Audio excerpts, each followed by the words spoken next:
Welcome to Arlington Community Arts. Today we're making splatter dye shirts. Begin by laying your shirt out flat in front of you. Find the center of the shirt and pinch it, making sure to get both layers of the fabric. Pick it up by the center and form the shirt into one long roll of fabric. Next, place rubber bands around the roll. The rubber bands will prevent the dye from touching these areas of the fabric. This is just one possible pattern. You can also experiment with folding your shirt and applying rubber bands in a different way. Now it's time to start applying the dye. Using a spray bottle, saturate the shirt with color.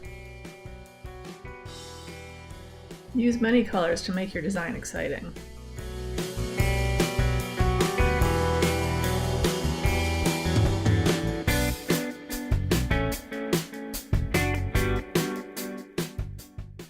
Make sure your dye soaks through to all the white parts of the shirt.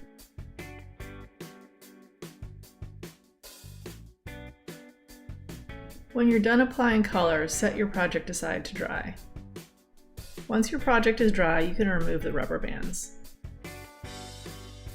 Spread out your shirt and enjoy your cool new design.